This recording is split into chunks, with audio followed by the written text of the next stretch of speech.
안녕하세요. 이제 올해로 34이 되는 여자입니다. 올해 초에 해가 넘어가면서 이혼까지 완전히 마무리가 되었네요. 3년간의 결혼 생활 중 남편과는 그렇다 할 큰 문제가 없었습니다. 주제 파악도 못하는 자기애가 강한 시집도 못 간 신우 때문에 이혼하게 되었지요. 신우의 문제가 이혼 사유가 되었지만 팔은 안으로 굽는다고 결국 제 말 한마디 귀 기울여 들어주지 않았던 시부모님은 물론 제가 신우에게 열등감까지 가지고 있다 몰아가던 남편의 잘못도 이혼에 한몫했습니다. 남편의 위로 누나가 한 명 있었습니다. 남편과는 연년생으로 나이 차이가 저랑도 많이 나는 편은 아닙니다. 상위권 대학을 졸업하고 이름 들으면 다 알 정도로 유명한 회사 다니고 있던 신우였으니 신우에 비해 좋은 학교 나오지 못한 제가 시가족들의 눈에는 당연히 모자란 사람처럼 보였을 테죠. 좋은 학교 들어가기 위해 남들보다 배는 노력했을 신우의 노력을 폄하하거나 무시해본 적은 당연히 없습니다. 남편도 어디 가서 뒤처지는 스펙은 아니었지만 신우가 이뤄놓은 것에 비하면 보잘것 없었어요.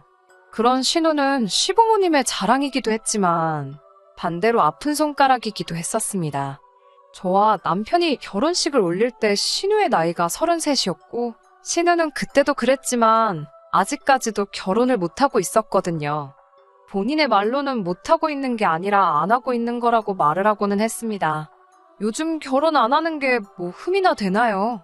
본인이 능력이 되고 혼자 사는데 아무런 문제가 없다면 저도 딱히 아무 말도 안 하겠지만 결혼 생각이 없어서 안 하는 거라던 신우는 그런 말을 하는 사람치고는 누구보다도 결혼을 하고 싶어 하는 사람처럼 보였어요. 결혼정보회사에 가입해서 소개를 주선하는 데만 1년에 몇백씩을 쓰고 있었고 이 모임 저 모임 다 들락거리면서 어떻게든 짝꿍을 구해서 결혼하고 싶어하는 의지가 누구보다도 강해 보였습니다. 제가 처음부터 신우를 싫어한 건 아니에요. 처음 가족들을 소개받는 자리에서 시부모님도 물어보지 않으시던 저의 출신 학교라든지 무슨 회사를 다니는지 연봉이 얼마 정도인지 꼬치꼬치 캐물으며 저를 자기 자신과 비교해가면서 잘난 척을 해댔기에 첫 인상이 좋지 않았던 건 사실이었습니다. 하지만 그때는 남편이 이혼하기 직전처럼 신우 편을 들던 게 아니라 제 편이었으니 저에게 귀뜸해주기를 누나가 시집을 못 가서 저런다고 자기보다 일찍 결혼하는 우리한테 배 아파서 저러는 거라 이해해달라고 말해줬었거든요. 신우의 행동들이 거슬리기는 했지만 저도 나름 그런 행동들이 신우가 자신의 자존감을 회복하기 위한 방법 중에 하나라고 생각하며 최대한 이해해주려고 애를 썼습니다. 하지만 참는 것도 한두 번이지 계속해서 저를 걸고 넘어지니 저도 인내심에 슬슬 한계가 오기 시작했어요. 제가 졸업한 학교가 신우가 다니던 학교보다 유명세는 떨어질지언정 그리고 제가 다니는 회사가 신우가 다니는 회사보다 연봉을 덜 줄지언정 저는 제 삶이 힘들고 불편하다고 생각한 적 한 번도 없거든요. 그런데 굳이 자기 남동생의 아내를 까내려야만 속이 후련했는지 계속해서 자기 잘난 이야기를 하는데 들어주는 것도 하루 이틀 일이지. 이대로 가다간 제가 한번 뒤집어 엎어도 없겠더라고요. 그러다가 남편에게서 신우가 이미 몇 년 전부터 결혼정보회사에 가입되어 있다는 소식을 듣고는 그때 확신이 든 게 신우가 남자가 없어서 저러는 게 아닌가 싶은 생각이 들었습니다. 신우가 성격이 괴팍하긴 하지만 어쨌든 좋은 회사 다니며 연봉도 높은 편이니 경우에 따라서 신부감으로 모자라는 점은 딱히 없다고 생각했어요. 신우의 저런 만행도 신우가 남자가 생기면 다 끝날 거라고 생각해서 결혼정보회사에서 소개를 받고는 있긴 하지만 저도 같이 도와주면 좋겠다는 생각에 저도 발벗고 나서서 소개해줄 사람을 찾기 시작했습니다. 어렵게 저도 주변 사람들 연줄 통해서 신우와 만날 법한 남자들 여러 명을 소개시켜줬는데 이대로 가다가는 신우가 결혼하기도 전에 제 평판이 바닥에 떨어질 것 같더라고요. 자기애가 강한 신우는 웬만한 남자들은 눈에 들어오지도 않는 듯 보였습니다. 이 남자는 자기에 비해 직업이 어떻고 이 남자는 키가 어떻고 외모가 어떻고 나이가 많아서 싫다, 차가 없어서 싫다 하면서 제가 소개시켜주는 사람들마다 전부 다 퇴짜를 놓기 시작했던 거예요. 제 주변 지인들까지 소개시켜주기도 했지만 그 사람들이 하나같이 하는 말이 신우가 눈이 아주 많이 높다고 하는 말이었습니다. 그리고 또 자기애는 뭐 그렇게 강한지 아주 자기 잘난 줄만 알고 매너가 하나도 없다고 하더라고요. 신우의 외모가 남자들을 정신 못 차리게 할 정도로 경국지색도 아니고 그렇다고 나이가 어린 것도 아닌데 바라는 건 뭐 그렇게 많은지 모르겠다고. 신우가 학교도 좋고 회사도 좋고 하지만 전문직 여성들에 비하면 돈도 쓸어 담을 정도로 버는 것도 아닌데 주제 파악을 저렇게 해서야 어디 결혼하겠냐는 말까지 들어야 했습니다. 제가 신우의 짝을 찾아주기 위해 백방으로 노력해봤지만 세상 그 어떤 남자를 데려다 놓아도 신우의 눈에는 차지도 않을 것 같아서 저도 몇 번 더 소개시켜주다가 중도 포기하게 되었어요. 그 이후에는 저도 신우한테 질려서 신우와 교류하는 횟수를 거의 줄였습니다. 그때까지만 해도 남편의 서포트가 있었기 때문에 신우를 마주치는 건 명절 때 몇 번 말고는 거의 없었거든요. 그래서 제가 신우에게 남자를 소개시켜주는 걸 포기한 이후로는 자주 만나지도 않아서 직접적으로 저의 삶에 크게 해를 끼친 적이 없었습니다. 신우가 결혼하겠다고 나대기 시작한 작년 초가 시작되기 전까지는 말이죠. 새해가 밝은 날 시댁에 방문했는데 신우가 그날 현재 좋은 만남을 가지고 있는 사람이 있고 아마 잘 될 것 같다는 식으로 처음 가족들 앞에 말을 꺼냈습니다. 말씀드렸다시피 시부모님이 신우를 자랑스러워하기는 하지만 해가 지나면 지날수록 결혼 시장에서 조금씩 경쟁력을 잃어가고 있다는 걸 아셨기 때문에 신우를 많이 걱정하셨거든요. 그런데 신우가 나서서 결혼 상대가 있다는 듯이 말하니 엄청 기뻐하시더라고요. 저도 저 신우가 자기 마음에 드는 조건 맞는 남자를 찾아서 결혼한다는 걸 상상조차 해본 적이 없었기 때문에 저는 기쁘다기보다는 충격적으로 다가왔습니다. 사람이 갑자기 바뀌면 죽는다잖아요. 동화 속에 나올 법한 백마탄 왕자님만 찾던 신우가 결혼 상대를 찾았다는 말에 저는 신우가 자기 주제 파악을 하고 눈을 낮췄구나 하는 생각이 들었어요. 시부모님이 입이 귀에 걸리셔가지고 신우에게 그래서 그 남자는 뭐 하는 사람이냐? 어떤 사람이냐? 꼬치꼬치 캐묻기 시작했어요. 신우가 자신있게 대답하기를 지금 만나는 상대가 재벌가라는 사실을 꺼냈습니다. 처음에는 제 귀를 의심하게 되었습니다. 하고 많은 남자들 중에서 재벌가 남자라니요. 신우가 재벌가 남자를 만나면 안 된다는 법은 없지만 신우가 처음으로 결혼을 전제로 만난다는 사람이 다른 사람도 아니고 재벌이세라니 제가 제대로 들은 게 맞는지 제 귀를 믿을 수가 없었습니다. 재벌가이세가 하고 많은 예쁘고 젊은 여자 냅두고 뭐하러 신우를 왜 만나느냐 직설적으로 따져 물을 수가 없으니 그저 의심하는 것 외에는 제가 할 수 있는 일이 없었죠. 다행히 제가 궁금했던 걸 시부모님이 신우에게 물어보셔서 궁금증을 해결할 수 있었어요. 신우가 자기 남자친구에 대해 자랑처럼 이 사실 저 사실을 늘어놓더라고요. 시부모님도 신이 나서 이것저것 질문하시고 그러다가 시부모님께서 신우에게 어쩌다가 이런 훌륭한 남자친구를 만나게 되었냐는 질문에 신우가 아직은 한 번도 만난 적이 없고 채팅으로 알게 되었다는 말을 모두 앞에 해왔습니다. 그 말에 여태까지 잔뜩 들떠계시던 시부모님도 실망한 표정이 역력했고 저 또한 제가 가진 의문에 답을 찾았다는 생각에 더 이상 궁금하지조차 않았어요. 시부모님도 신우 기분을 살피며 최대한 실망한 티를 내지 않으려고 하셨으나 신우도 아주 바보는 아니었는지 갑자기 차가워진 분위기 때문에 채팅으로 만나기는 했지만 재벌가 사람임은 사실이라며 어떻게든 다시 자기 이야기로 대화의 주제를 돌리고 싶어 하더라고요. 난처해하시는 시부모님을 보다 못한 제가 한마디 했습니다. 세상에 채팅으로 결혼 상대를 구하는 재벌가가 세상 천하에 어디 있겠냐고요. 요즘 꽃뱀 말들이 많은데 형님 혹시 방울뱀한테 물린 것 아니냐고 혹시 모르니 조심하라고요. 저는 사실 저 말이 신우를 웃음거리로 만들려고 한 게 아닌데 신우는 제 말에 얼굴이 새빨개지고 남편은 옆에서 배꼽을 쥐고 웃더라고요. 방울뱀이 뭐냐고 하면서 웃기 시작하니까 시부모님도 터져나오는 웃음을 참지 못하셨는지 결국 따라 웃게 되었어요. 신우가 그때 마음이 많이 상해 보였는데 여태껏 저를 괴롭혔던 걸 한 방 먹여주는 기분이라 미안하기도 했지만 속이 참 시원했습니다. 하지만 신우는 끝까지 자기와 연락을 나누고 있는 상대방이 재벌이세라는 사실을 굳게 믿고 있더라고요. 나한테 거짓말 할 사람이 아니다. 너가 이 사람을 알기나 하냐면서 방방 뛰는데 그래서 저도 신우에게 하나의 가능성을 이야기한 것뿐이니 조심했으면 좋겠다는 취지에서 말한 거지 웃음거리로 만들려던 생각은 없었다고. 다시 한번 원래 말한 목적을 설명해줬어요. 그때까지만 해도 저도 남편도 시부모님도 신우가 만나는 남자에 대해서 크게 믿고 있는 눈치가 아니었습니다. 재벌가라는 그 남자가 직접 집에 찾아오기 전까지는 말이죠. 시간은 그날로부터 조금 지나서 설 연휴가 되었습니다. 연휴 시작 날과 설날 당일을 시댁에서 보내고 남은 연휴 기간을 친정에서 보낼 계획이었습니다. 시댁에서 설을 보내고 친정으로 향한 당일날 신우에게서 연락을 받게 되었습니다. 당장 시댁으로 다시 올라오라고요.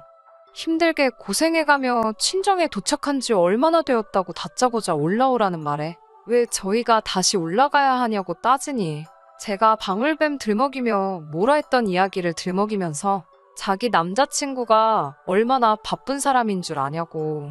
그런데도 너 같은 의심병 환자들 때문에 연휴에 힘들게 시간 내가지고 지금 시댁에 방문하기로 했으니 너네도 와서 얼굴 한번 보고 겸사겸사 그날 일을 자기한테 사과도 하라 뭐 이런 전화였습니다.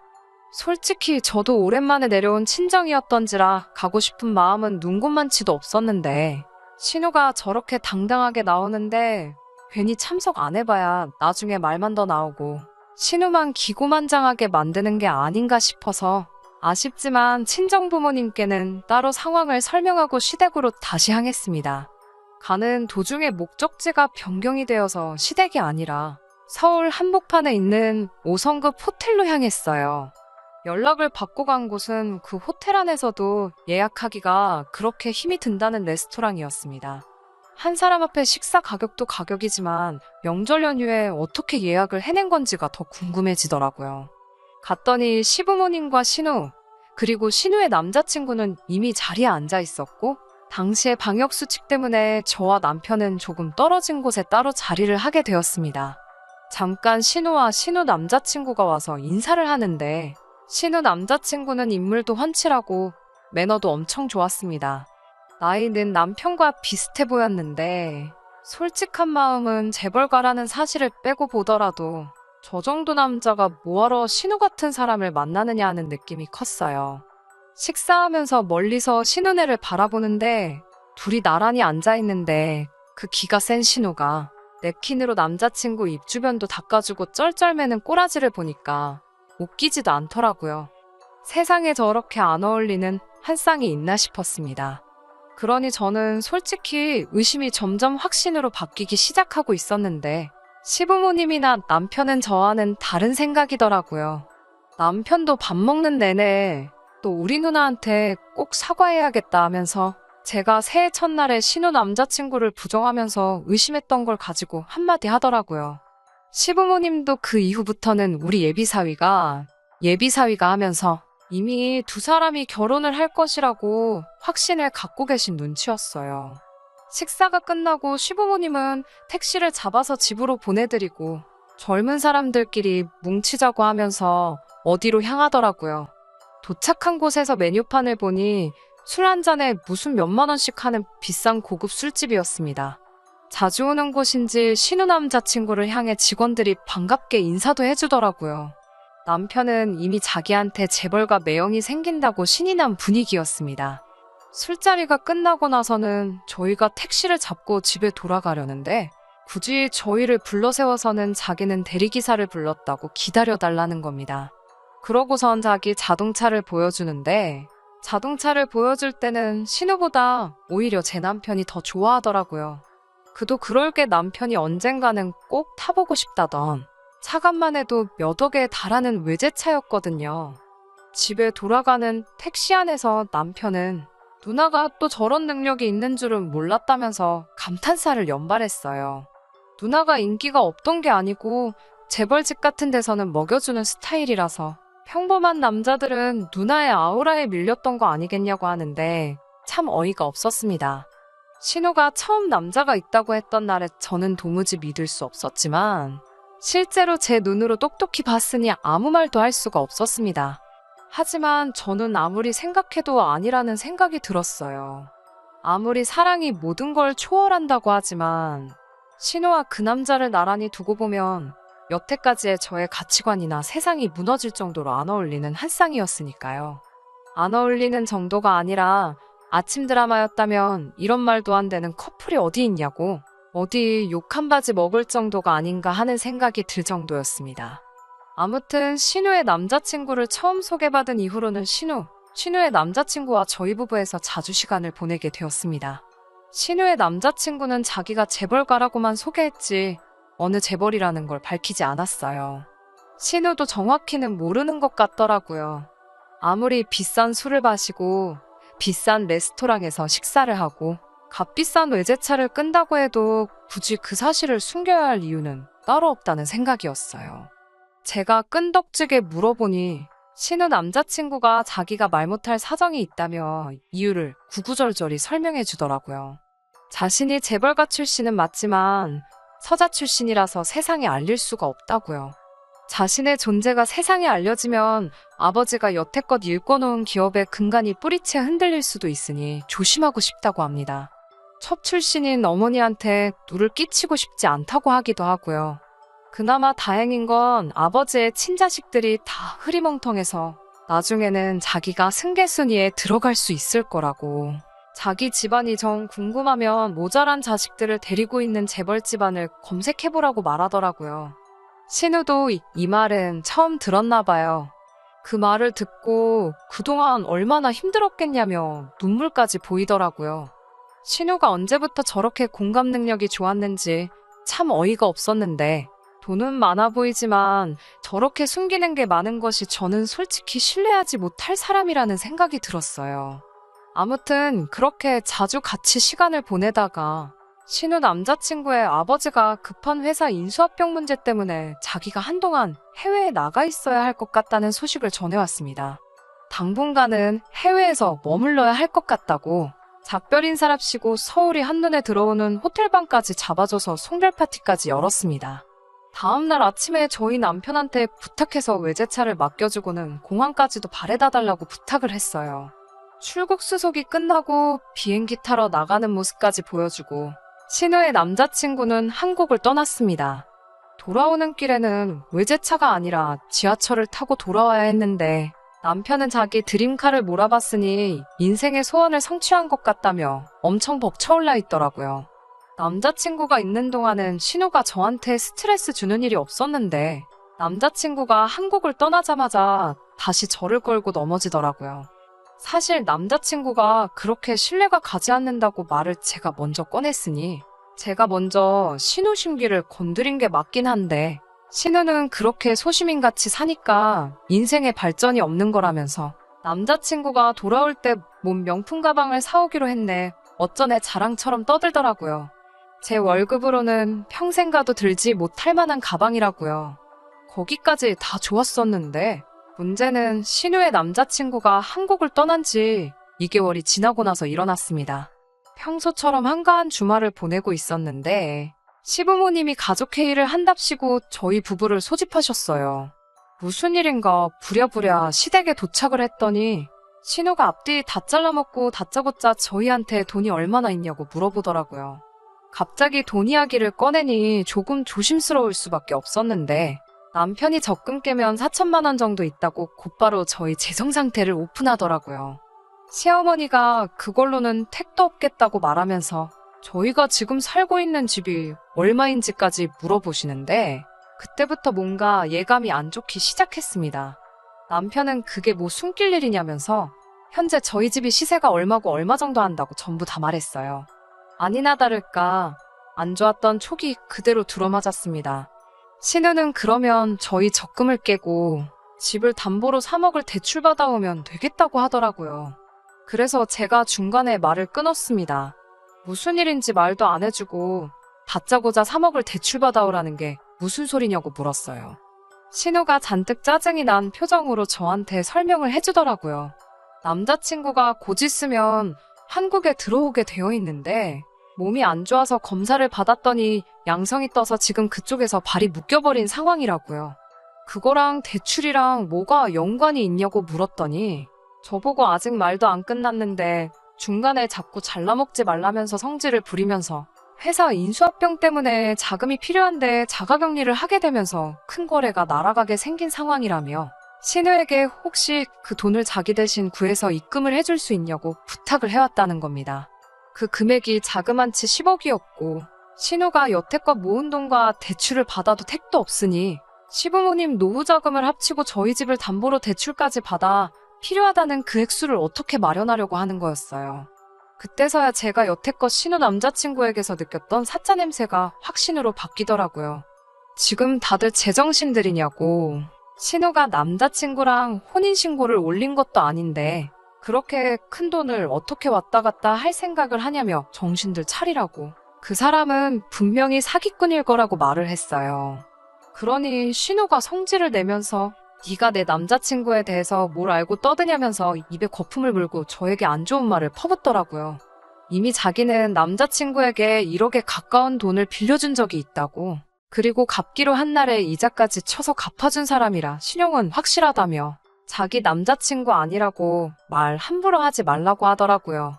이번에도 인수합병이 성공적으로 마무리되면 우리 쪽에서 빌려준 10억을 20억으로 갚아준다고 했고 그리고 자기와 결혼까지 하기로 약속했다고 하더라고요. 결코 저희도 손해보는 장사가 아니니까 잔말 말고 하라는 대로 하라면서요. 제가 미쳤다고 했어요. 무슨 회사 인수합병을 10억으로 하냐고. 동네에서 장사 잘 되는 족발집도 권리금 생각하면 그 돈 주고 못 살 거라고. 어디 서울의 비싼 아파트 한 채 값도 안 되는 돈으로 회사를 인수합병을 하면 강남 사는 사람들은 회사를 12개씩은 가지고 있겠다고. 그렇게는 안 된다고 했습니다. 신우는 네가 재벌들이 하는 일에 대해서 아는 게 있기나 하냐면서 그러니까 결혼 생활 3년 동안 고작 3천만 원밖에 못 모은 거라며 저를 무시하더라고요. 저를 무시하든 말든 그걸로 손해를 보든 말든 저는 그런 검증되지도 않은 위험한 일에 내 집까지 담보로만 들어가며 돈 마련할 생각 없다고. 미안하지만 그 10억을 20억 만들어서 그 돈으로 감자를 삶아 먹던 쪄먹던 알아서 하라고. 저희는 빠지겠다고 한마디 했습니다. 제가 한 말이 틀린 점이 하나도 없고 수상한 구석 투성이인데도 남편은 저보다 자기 누나 편을 들더군요. 신뢰관계라면 이미 그동안 많이 쌓지 않았냐고. 자기가 볼 때는 누나의 남자친구가 믿을 만한 사람인 것 같다고요. 어이가 없어서 그게 어딜 봐서 믿을 만한 사람이냐고 따지니 공항 갈 때도 그 비싼 차를 자기에게 맡겨주지 않았냐는 겁니다.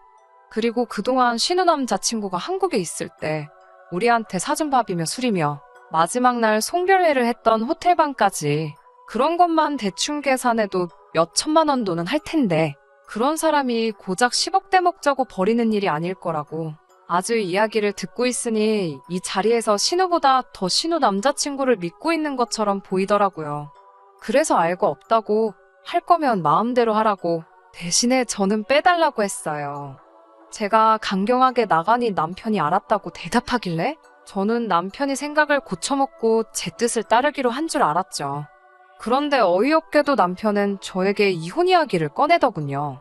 재산을 정확히 반으로 분할해 줄 테니 이혼하자고요. 10억이 20억이 되는 장사인데 계산이 안 되느냐며 우리 3년간 모은 게 3천이라고. 이대로라면 3억을 모으기 위해서는 30년의 세월이 걸리지 않겠냐며 이런 일확천금의 기회를 자기는 놓칠 수 없다고 하더라고요. 사기꾼이면 어쩔 거냐고 물으니 저한테 오히려 사기꾼이 아니면 어쩔 거냐고. 네가 어디 가서 그 3억을 벌어오기라도 할 거냐면서 어깃장을 부리는데 이제는 답도 없다고 생각했어요. 그래서 이혼하자고 했습니다. 남편은 집을 담보로 대출을 받아 저에게 재산 분할을 해주고 말 그대로 연끌을 해서 끝내 그 금액을 맞추더라고요. 모자란 돈은 친한 친구에게서까지 빌렸나 봅니다. 합의 이혼이라 이혼까지 가는데 그렇게 긴 시간이 걸리지 않았는데도 숙려기간 동안 저한테 와서는 너는 내가 부자 되면 다시 받아달라는 말도 꺼내지 말라고 아주 까불거리면서 제 속을 뒤집어 놓더라고요. 그리고는 얼마 뒤에 신우 남자친구랑 같이 술 마시는 사진까지 보내주면서 사기꾼이 돈 떼먹고 도망갈 거면 지금 나랑 술을 마시고 있겠냐고 하면서 평생 그렇게 월급쟁이 생활만 하면서 살라고 하더군요. 신우 남자친구가 인수합병 건만 잘 끝나면 그때는 자기 회사로 불러서 높은 자리 하나 주겠다고 약속까지 했다나요. 돈 얼마에 저렇게 변할 사람이었으면 차라리 이혼한 게 잘된 거라는 생각이 들었어요. 이혼 후에도 제 삶이 그렇게 크게 변한 건 없었습니다. 내 집 생활 하다가 회사 근처에 월세방살이를 다시 시작해야 했지만 한 점 후회는 없었어요. 그렇게 남편과는 연락도 끊고 있고 살았는데 얼마 전에 남편에게서 도와달라고 연락이 왔습니다. 제 예상이 맞았던 거예요. 예상이 맞았다고 할 일도 없었어요. 누가 봐도 사짜 냄새 물씬 나는 상황이었으니까요. 제가 예상한 대로 신우의 남자친구는 재벌가의 서자인 척 연기를 하고 있던 가짜였던 겁니다. 경찰서에 갔더니 신우 말고도 그 남자에게 결혼을 빌미로 돈을 떼먹힌 사람이 한두 명이 아니었다고 하네요. 번드르르한 외제차와 비싼 호텔, 식당까지. 당한 수법이 모두 똑같았어요. 돈을 펑펑 써대면서 상대방의 가족들에게까지 신뢰와 호감을 얻고 그걸 빌미로 마지막에 가서는 큰 돈을 요구하는 아주 지능적인 사기꾼이었던 겁니다. 일단 한 명의 여자에게서 그 돈을 빌려서 그 돈으로 다른 여자에게 작업을 걸고 그 여자에게 돈을 또 빌려서 또 다른 여자에게 작업을 꺼는 식으로 그렇게 사람들의 마음을 훔쳐서 마지막에는 큰 돈을 뜯어내고 잠수를 타버린 거였어요.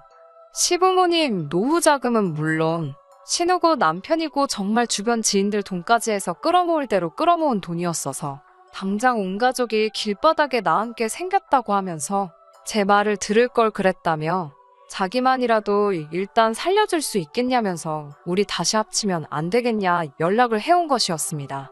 일 없다고 했어요. 이제 와서 용서를 구하기엔 너무 늦은 거 아니겠냐고 나한테 큰 소리 치고 떠난 게 있으니 그 이후 일은 저를 연관짓지 말아달라고 하고 연락을 끊어버렸습니다. 그 뒤로도 계속해서 연락이 왔지만 받지 않았어요.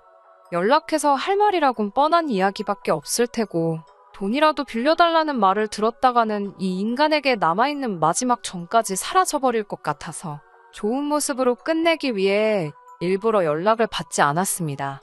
항상 저보고 못 배웠다며 저를 무시하고 끝까지 제 이야기에 말 한마디 귀 기울여 듣지 않았던 신우, 시부모님, 그리고 제 남편이에요. 그 벌을 달게 받았다고 속이 후련할 수도 있지만 안쓰러운 마음뿐이네요. 사실 진짜 나쁜 건 사람 마음을 가지고 장난친 그 사기꾼 녀석이니까요. 저를 그동안 어떻게 대했던 간에 아무쪼록 전시가족들이 별탈 없이 다시 일어날 수 있다면 좋겠습니다. 그리고 그 사기꾼 녀석도 얼른 잡혀서 사람 마음을 가지고 장난친 그 죄를 달게 받았으면 좋겠네요. 더 이상 신우와 같은 피해자가 나오지 않기를 바라면서 이만 사연 줄여보도록 하겠습니다. 끝까지 들어주셔서 감사합니다. 오늘의 사연은 여기까지입니다. 구독과 좋아요, 알람 설정 부탁드리고 더 좋은 사연으로 다시 찾아뵙겠습니다. 감사합니다.